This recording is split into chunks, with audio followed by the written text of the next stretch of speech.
Bismillahirrahmanirrahim. Assalamualaikum warahmatullahi wabarakatuh. Alhamdulillah. Alhamdulillah wassalatu wassalamu ala Rasulillah wa ala alihi wa sahbihi wa mawalah, amma ba'du. Hamba Allah yang berbahagia, semoga Allah melindungi kita semua. Kita akan lanjutkan pada bentuk ibadah yang lainnya. Pada kesempatan ini kita akan sampaikan tentang tawakal, ya, tawakal kepada Allah Subhanahu wa taala. Dalilnya ada di surat Al-Maidah ayat 23. Allah Subhanahu wa taala berfirman, wa 'alallahi fatawakkalu in kuntum mu'minin. Ya. Dan hanya kepada Allah lah kita bertawakal, fa 'alallahi fatawakkalu. Ya. Dan hanya kepada Allah lah bertawakal jika kalian in kuntum mu'minin, jika kalian itu benar-benar beriman. Kemudian dalil yang kedua yang dibawakan oleh penulis yaitu ada di dalam surat At-Talaq ayat 3. Wa may yatawakkal 'alallahi fahuwa hasbuh. Barang siapa bertawakal kepada Allah, maka dia akan mencukupi keperluannya. Ya, tawakal itu maknanya adalah mewakilkan, ya, mewakilkan urusan kita. Dari sini ada satu syahid, ya, satu bukti bahwa ini menjadi dalil bahwa tawakal itu merupakan satu bentuk ibadah adalah perintah dari Allah untuk bertawakal. Semua amalan yang datangnya di Al-Quran itu dalam bentuk perintah, maka itu merupakan satu bentuk ibadah. Wa 'alallahi fatawakkalu, ya, dan hanya kepada Allah lah kalian bertawakal. Kemudian wa may yatawakkal 'alallahi fahuwa hasbuh. Nah, barang siapa bertawakal kepada Allah, maka dia akan dicukupi. Nah, perintah ini menunjukkan kalau tawakal itu merupakan satu bentuk ibadah. Nah, karena merupakan suatu bentuk ibadah, maka tidak boleh kita tujukan kepada selain Allah. Ya. Nah, tadi disampaikan kalau tawakal itu merupakan satu bentuk perwakilan, ya. Seperti kalau kita misalnya menitipkan uang untuk membayar sesuatu, ya, kita mewakilkan diri kita, mewakilkan atau mengamanahkan uang itu, ini wakilkan, ya, saya wakilkan untuk membayarkan ini. Tentunya kita akan memilih orang yang dipercaya untuk membayarkan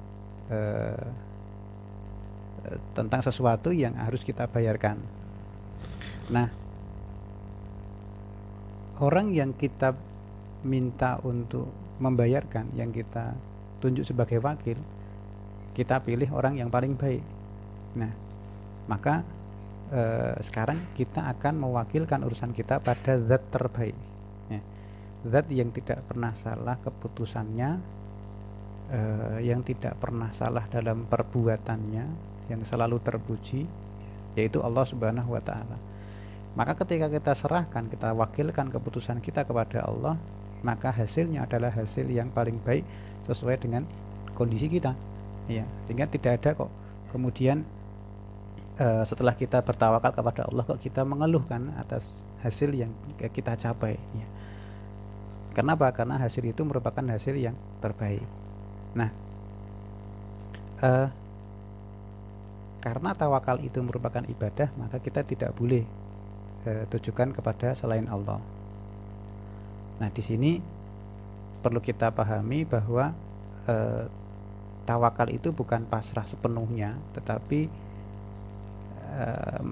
tawakal itu diwajibkan untuk mengambil asbab atau sebab-sebab sehingga apa yang kita kehendaki itu bisa terwujud. Bukan kemudian kita pasrah kepada Allah. Kita ingin punya anak, kemudian pasrah kepada Allah. Besok kalau Allah menghendaki juga saya akan punya anak, tapi saya nggak menikah, ya mana mungkin itu terwujud.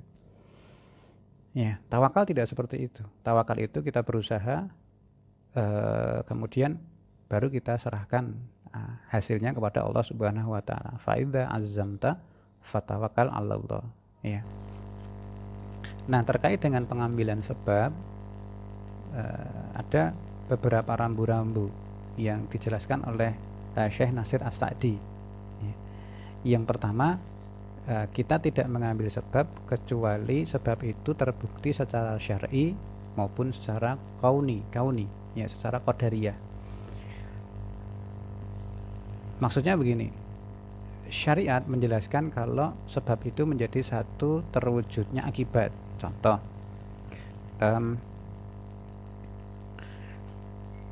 puasa, ya. Puasa itu menjadi sebab takwa. Ya ayyuhalladzina amanu kutiba alaikumusyiyamu kama kutiba alal ladzina min qablikum la'alakum tattaqun. Nah, agar kita bertakwa sebabnya adalah puasa. Maka kita ambil sebab puasa itu sehingga kita menjadi orang yang bertakwa. Nah, di sini syar'i itu sudah menjelaskan, ya, bahwa puasa ini menjadi sebab ketakwaan. Agar rezekinya lancar, syariat menjelaskan bagaimana. Nah, ada di dalam Al-Quran juga, wa may yattaqillah yaj'alahu makhraja wa yarzuqhu min haitsu la yahtasib. Barang siapa bertakwa kepada Allah, maka Allah akan menjadikan jalan keluar dari persoalannya dan akan menjadikan rizki dari arah yang tidak disangka-sangka. Nah, di situ takwa itu menjadi satu sebab terbukanya jalan keluar dari permasalahannya dan sebab didatangkannya rizki dari arah yang tidak disangka. Nah, itu merupakan sebab yang terbukti secara syar'i.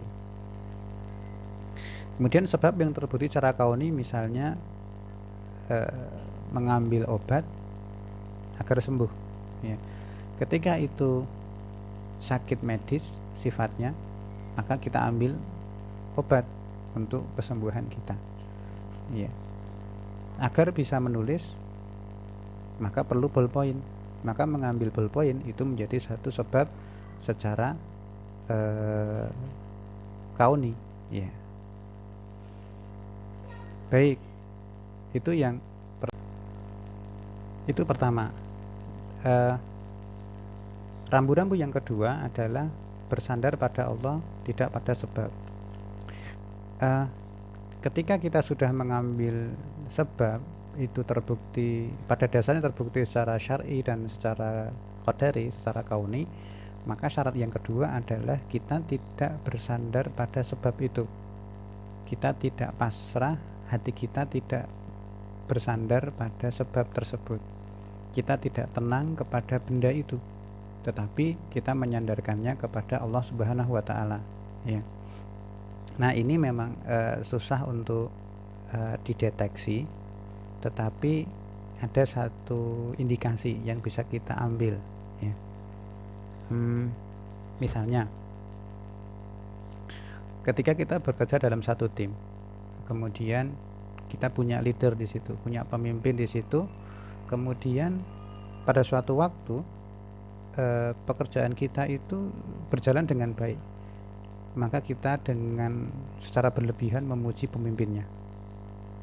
Nah, di kesempatan yang lain, suatu ketika agenda kita tidak berhasil atau gagal, maka saat itulah kemudian kita mencaci maki pemimpin kita. Nah, itu satu indikasi kalau kita itu bersandar kepada pemimpin atau bersandar pada sebab, ya. Sebenarnya nggak boleh seperti itu, ya. Berhasil atau tidak, ya itulah yang ditentukan oleh Allah Subhanahu wa Ta'ala. Maka kita nggak boleh kemudian mencaci maki pemimpin kalau itu gagal. Sebaliknya juga tidak boleh terlalu memuji pemimpin kalau itu berhasil, ya. Jadi itu yang kedua. Kemudian yang ketiga, betapapun kuatnya pengaruh sebab, tidak akan berpengaruh kecuali dengan takdir Allah Subhanahu wa Ta'ala. Setelah kita mengambil sebab secara syar'i atau qadari, kemudian kita itu bersandar kepada Allah, maka ingat bahwa keberhasilan itu tidak akan pernah lepas dari kehendak Allah Subhanahu wa taala. Sesuatu yang sangat mungkin berhasil dari sudut pandang kita, kemudian itu tidak terwujud, itu juga karena takdir Allah Subhanahu wa taala. Dan sebaliknya, contoh api itu seharusnya membakar, dan itu yang mestinya terjadi pada Nabi Ibrahim. Tetapi Allah Subhanahu wa taala tidak menghendaki api itu menjadi panas. Ya, padahal secara kauni benar bahwa api itu membakar. Cuma Allah tidak menghendaki itu membakar, tetapi justru menjadi dingin dan menjadi keselamatan. Ya. Itu yang menjadi hal yang perlu kita perhatikan, bahwa segala sesuatu yang terjadi pada kehidupan kita itu tidak akan pernah terjadi kecuali karena Allah berkehendak. Termasuk juga ketika kita sakit, nah itu juga karena kehendak Allah Subhanahu wa taala. Ya. Dan itulah kemudian membuat kita muhasabah, introspeksi, ya. Kenapa? Hikmah apa yang bisa kita ambil di sini? Nah, maka dari rambu-rambu ini kita jelas bahwa nggak mungkin sebuah jimat, atau meskipun itu bentuknya bacaan Al-Quran, kemudian kita tuliskan lalu kita tempelkan ke dinding, lalu itu bisa kita yakini menjadi tolak bala, itu tidak mungkin. Kenapa? Karena Al-Quran itu bukan untuk ditempelkan. Al-Quran itu ada untuk dibaca, ya, bukan untuk ditempelkan dalam sebuah kertas, ditempelkan kemudian menjadi tolak bala, ataupun dilipat kemudian digantungkan ke dalam tubuh jadi jimat, ya. Nah, oleh karena itu yang perlu kita perhatikan, ya, rambu-rambu itu yang perlu kita perhatikan ketika kita akan mengambil sebab. Nah, setelah itu kita bisa masuk kepada hukum-hukum tentang sebab itu. Pertama, ketika seorang mengambil sebab kemudian memenuhi kriteria di atas, 3 kriteria di atas, maka itu menjadi bukti kesempurnaan tauhid. Ya, itu yang pertama.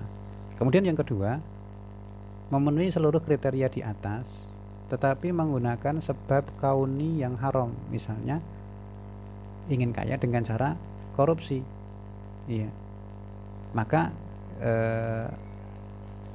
ini hukumnya haram meskipun tidak sampai ke kesyirikan. Yang ketiga, kriteria pertama terpenuhi, iya, tetapi kriteria pertama tidak terpenuhi, maka hukumnya syirik kecil selama tidak ada pengabdian diri kita terhadap sebab tersebut. Nah, misalnya contoh imunisasi menggunakan gelang dari belut, maka kalau kita tidak meyakini bahwa kemanfaatan itu datang dari belut itu, maka nggak apa-apa. Bukan nggak apa-apa, maka itu sifatnya syirik kecil, ya, syirik kecil. Bukan sampai syirik akbar. Jadi saya yakin Allah akan memberikan kemanfaatan dari gelang belut itu. Nah, ini namanya syirik kecil. Ketika kita meyakini, oh, gelang belut ini secara mandiri, secara sendiri akan memberikan kemanfaatan, nah ini syirik akbar, ya, keluar dari Islam.